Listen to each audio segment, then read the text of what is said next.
Hello, you wonderful people, and welcome to another episode of Not Too Comic Book. This being a show where I talk about TV shows that are adaptations of comic books. For today's episode, I'm going to talk about Sanda, Season 1, Episode 4. A lot of really interesting things went down in this episode, so let's break it down. So we're immediately picking up after last episode where Sanda ended up getting shot, but then he's like, not really even trying to attack Yagi-Uda. He's just asking questions, and it's just like obviously Yagi-Uda is putting up a fight, and he's like just kind of like accidentally throwing him into a building. He's like, "Ooh, I'm sorry, didn't mean to do that. Please tell me you're not dead. Please, oh, thank goodness you're not dead." That's all his concern is, because he's like, "Yo, this is happening all too quickly." It's like no matter what you're trying to do, the fact is you shot a kid is kind of super effed up, dude.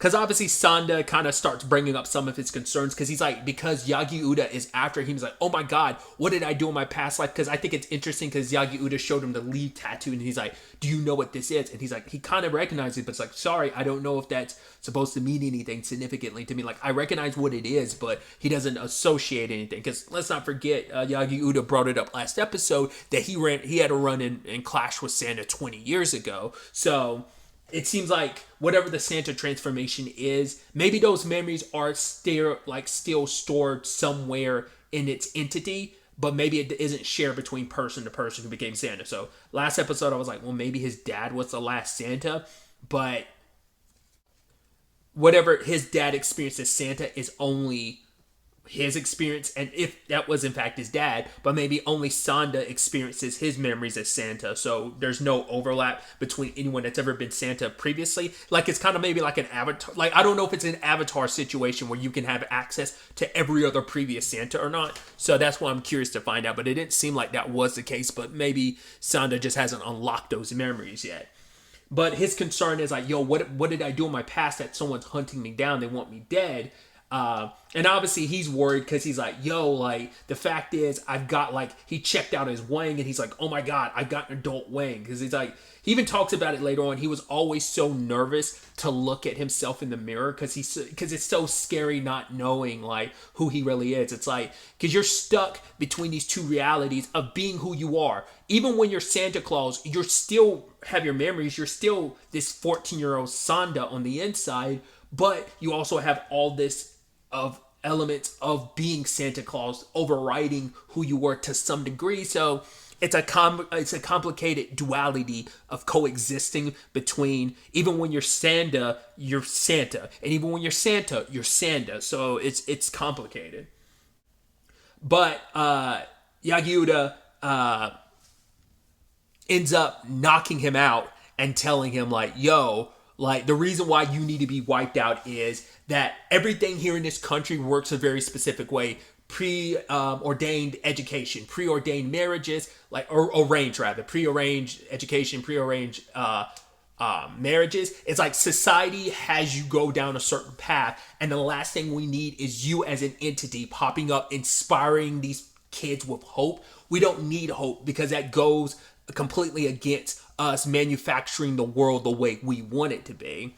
And that, for Sanda, meant everything to him, because, oh my god, good. I thought I killed a person in a previous life, but he's like, that's what it is. You're against me inspiring hope. So Santa is a good entity, because he was kind of scared and second guessing, like, maybe Santa wasn't a good guy. He had already second guessed that in episode 2, because he's like, why do I have these sleigh runners on the bottom of my feet? Like, why would I even need weapons like that if I'm Santa, if I'm supposed to be a good guy? Because let's not forget, this is all based off of legends. They don't know, like, the heart of what Santa's supposed to represent. They're just picking up stuff that's myth and legends to them, which it is myth and legends to us, but, like, it's so far back that those myths and legends aren't continued stories anymore. They've been long banned and forgotten.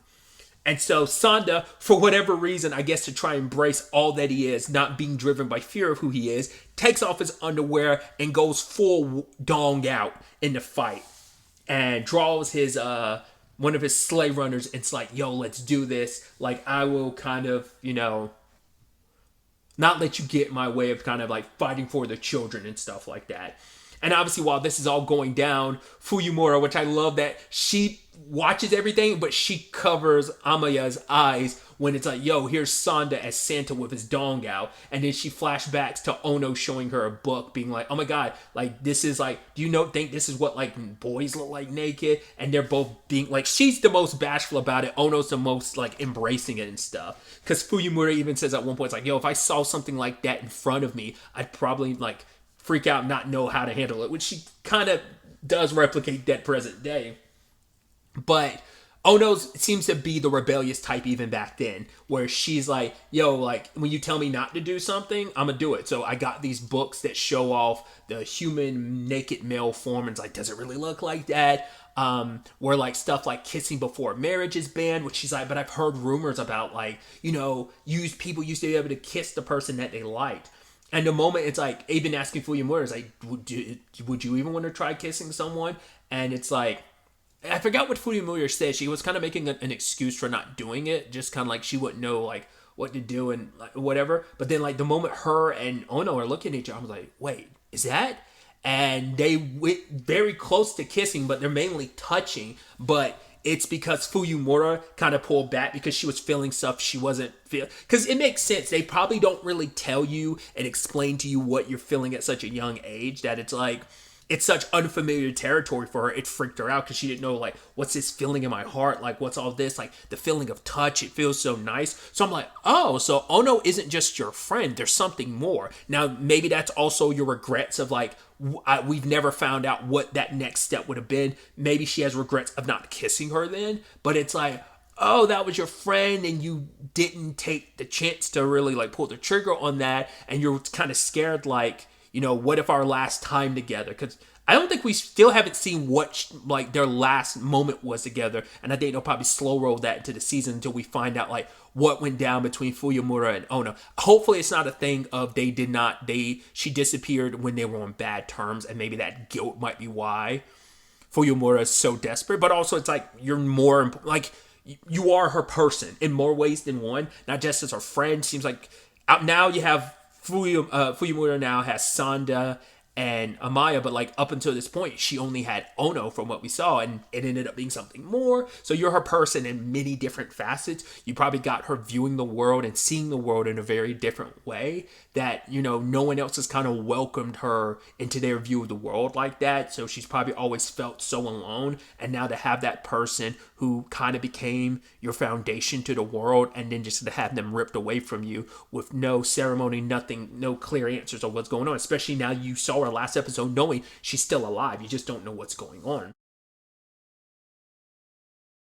Also, Yagiura is filling Sanda up with bullets. So he's kind of almost like, yo, is this guy unkillable? No one told me that before. So your run in with Santa like 20 years ago must not have been that successful if you're just finding out like, yo, bullets aren't enough to kill the bastard. It makes you wonder, like, would a headshot be enough? Because obviously he's taking damage because he's, bleeding. And I guess like turning back into Sanda heals those wounds. I don't know if he has a healing factor naturally as Santa. Those wounds, because the wounds didn't go away. They stayed there the entire time he was Santa. So they probably go away. I mean, to be fair, his wound as Sanda went away the moment he turned into Santa. So I guess that kind of makes sense. It would probably work both ways. So it's complicated because you probably could never kill Sanda without him transforming into Santa because of the red. I mean, there probably are ways around it. Whether this story will get into that, we'll have to wait to see. But, I mean, I wonder if the thing, could he sustain enough damage as Santa to die? Because I said he caught quite a few bullets in the body. I mean, he dodged like one or two that like grazed his face. So, at the same time, you have Oshibu on the inside of the funeral talking about like basically let's send Ono off, that basically there's kind of a positivity to her dying at such a young age. She could basically stay the same way age forever. It's almost like don't believe in heaven. There, like you don't need something as frivolous as that and beliefs in gods and God and gods. It's like that's all, because that's the interesting thing. Like something like Santa is a myth and fairy, but like so is something like God, because they don't want you to believe in anything. The point is to strip you of your hopes and your dreams and your faith, because they want you to follow and they want to be the only faith, I mean, this whole society is built like a cult. It's meant to be like you fall in line to what the society norms is. We don't want you stretching outside the bounds of that. We want you to fall in line as, for what society has planned for you, being like the one generation, well, at least some of the generation of children that are left in Japan. We need you to fall in line to be what we want you to be. And kind of like, right, don't believe in any of that nonsense. You don't need to. Just kind of know, like, once again, in death, there's something beautiful about, like, oh yeah, all you have is like your position and what you represent to society. And you kind of can, even when you die, you're stuck in that position of like, right, you're stuck as a child, and you'll be able to kind of keep that memory of your position and what you meant to society as long as people are alive to remember you. So there's something, obviously it's the sentimentality of like, oh, being remembered through the people that are still alive, sure, but the warped and twisted nature of what it's supposed to represent is obviously an effed up bit. And then you have Sanda crashing into the funeral butt naked in front of a whole bunch of kids, and people are like, hey, isn't that terrorist guy from like episode 1? And it's like, oh no, like he just seems like some creepy old guy that's butt naked. And then everyone's like, oh, is he God? Because now Ushibu can't do anything because he can't have like the Saint Nick hunt unit like do anything because he doesn't, the whole bit about like not wanting to traumatize the children because it saps away their innocence. It's like we need them as innocent as possible. We need them as uncorrupted to fit into the mold of what we need them to be. So we need to strip them of any hopes and dreams, but also we want to minimize any trauma that might beget them. So he won't do anything. And so all you have is Sanda, getting in front of Ono's grave and picture, putting it back up and bowing, be like, right, I didn't know you. I don't know what you're thinking, what you're up to. But he's like, I will find you. I promise. Because obviously he knows how much this means to Fuyumura. And obviously as Santa, he wants to respond to anyone's dreams. And luckily for Fuyumura, because I forgot she was strapped with all the explosives at the end of last episode, that she was able to kind of create a distraction and Sanda was able to get away. But now he has to deal with the fact is everyone saw him butt naked. And not only, they don't know him as Santa, they recognize him as God, which is going back to that beautiful parallel of like, these are both things that are like, Santa is such a foreign concept that God is more likely, especially coming down from the sky. That makes more sense than Santa because once again, how many people even know the legend of Santa? But people have heard enough about God. I mean, Oshibu was literally just talking about God, which is funny that he was saying like, oh, don't believe in God. And lo and behold, these kids are now believing to the point they're making plushies and getting sold. And it's all anyone's talking about. And obviously Santa's kind of like embarrassed by it because he's like, oh God, they won't be quiet about it. And everyone's latched on to this. And Fuyumura's trying to thank him like, yo, thank you for everything. He's like, yeah, no problem. And even Amaya's like, oh, I wonder why Sanda's acting that way. Because he's like, Sanda's like having an existential crisis about the whole situation. But even like Amaya's like, yeah, that's not based on him being Santa. Because he ends up saying that Sanda is the type of person that like puts a lot of fault on himself. That is like, if he feels like he did something wrong, it's almost probably going to drive him crazy to try and fix it. And I was so curious, and even Amaya was like, what is it that's bothering him? And it seems like it's basically the responsibility. Up until this point, it was two kids. It was what Amaya wanted, and it's what Fuyumura wanted. So that's manageable. It's like one kid at a time that you're got their hopes and dreams put on you, but now it's like every kid that was there that saw you is talking about you all the time, and there's so much pressure there. He even says something where he was worried like the moment Amaya found him and put the jacket on him, because she was like hugging him. He's almost like, oh, what's going on here? And then she puts the jacket on. And it's like, I need a hug. I think she kind of needed it from Sanda, but mainly she needed it from Santa, because there is this element of, I thought it was so beautiful how Sanda put it, where he's like, just like he's constantly switches between being a kid version of himself and then Santa, which I didn't even correlate and register that the bathrooms aren't divided by gender, they're divided by ages. I was like, not until they pointed it out, I was like, oh, that's so interesting. I would have never, I don't know why that never even correlated, because they've shown the sign like another time in this episode, but it never clicked until they brought that up. I was like, oh, that's fascinating. It makes sense. The separation between adult and kids, obviously, but Sanda having that disposition, and Fuyamura having that as well, where it's like she's stuck between those moments where she has to be an adult, but in a moment like this, she's able to kind of just let go and just be a kid, being like, hey, I need a hug. This is a lot for me to handle, and I just need someone I can hold on to, because you gave me something to believe in. Things that were so myth to me that I thought like, oh, they never exist, because they are myth and legends. And for you to be real, to be the one that's helping her, it just kind of really hit her this episode about like, you are a myth that I somewhat believed in, but it was just me grasping at straws. But now it's like, you are a myth that's real. You're alive. You're tangible. I can hug you. So it's nice to kind of have some support. In that moment, she's a 14-year-old girl that's like, the pressure of everything's getting to me. I'm worried. And I need a hug to calm me down to make this okay. But then Sanda's going the opposite end, where it's just like the pressure of what everyone expects from him and wants from him. He feels that, I'm sure, as Santa Claus, but also as Sanda, where it's just like, I cause quite a ruckus, and like, maybe I'm gonna let people down. That probably wasn't the best way to introduce myself as Santa, even though I never gave a proper introduction, and everyone just thinks I'm God. So like, how do you like contend and deal with that, you know? Because while Fuyamura is like, cool, now that my stuff is out of the way, like, it's the pressure, it's getting to it. He's like, yeah, sure, it is. And, you know, I thought it was interesting where Sanda's like, me and Fuyamura, like, we both have a long way to go, like, to figuring stuff out, to figuring themselves out, like that juxtaposition between representing themselves as adults, but also handling the fact is they're not adults. They're kids having to be adults in certain situations. And it's like, when do we have time to just be kids? And we kind of don't. And this moment was kind of like the irony where she needed him as an adult in this moment to ease her as a child, and her as a child to help ease Sanda, a child, also in the form of an, you know, so there's an interesting, I don't know if juxtaposition would be the correct term in this moment, but yeah. We also have Yagiuda, talking to, I guess his superiors or whoever hired him, and he's just hanging up the phone being like, yeah, even though he's seen what Sanda looks like, it seems like he hasn't reported that to anybody, at least yet. So I wonder, is it, because he plans on getting something out of this, because he's like, right, I could get the money and position, because Sanda's fighting for children and their faith and their dreams and their beliefs, and Yagiuda is like, bet, I'm fighting for the money.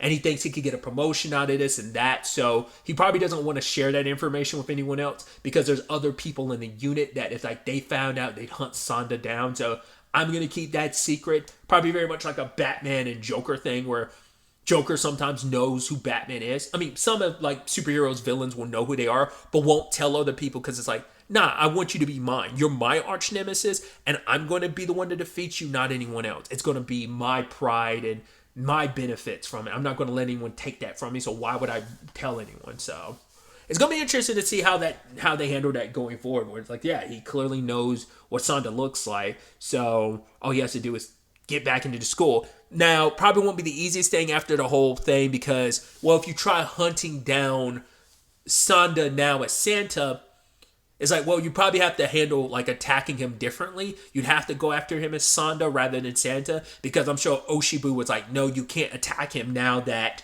people register him as God. Like, attacking him would cause trauma and pain for the kids, and we don't need that. We need them trauma free. So that probably puts him in quite the awkward position on trying to get him. So it's like they probably have to capture him as Sanda and make sure he doesn't transform.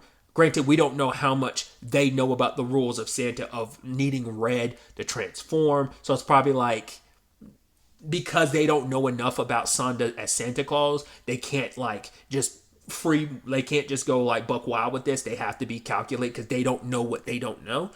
But also, I could be wrong. I mean, Santa's been this entity that's been hunted down for a while, that maybe they've gathered enough knowledge on him to know how those powers operate. I mean, obviously not enough for Yagyu to be like, yo, how's this bastard unkillable? So it's definitely going to be interesting to see where the next episode ultimately ends up taking us going forward with all of this. But really, that's all really quickly, I was about to end it all. We did get that little tease at the end where there was one student, and it's like, oh yeah, like, are you, because she's like, oh yeah, the plushie isn't as stimulating as the real thing, and references like very in a negative light her fiance, which I was like, interesting. I wonder, is that going to be Amaya or Sanda? I'd assume Sanda, but this also plays into like what we were bringing up earlier about the whole like pre or set up like education and marriages. So it makes sense. Probably a lot of that stuff is set up from a very young age and stuff like that. So my money's on Sanda, but I guess there's a chance it could be Amaya. But I'm wondering, what are the purposes of the prearranged marriages? Like, what are the conditions to be like, oh, these two kids would be better together? Maybe it's something about their grades and them like, maybe it's almost like a ranking of where you are in the school will determine which people are paired off the way they are. I don't know. That's going to be interesting. To kind of a nice like tease at the end to be like, oh, what is that all about? And who is your fiance? Like I said, I'm thinking Sanda. I wouldn't think Amaya, but who knows? Maybe it's a completely different character. We'll have to wait to see where all that goes and kind of explore what that means societally, and how, like I said, how you arrange those marriages based on what merits and conditions. But really, that's all I want to talk about finally. Till the next time we meet, be happy, be safe, live life to the fullest, and enjoy it. Good day and goodbye.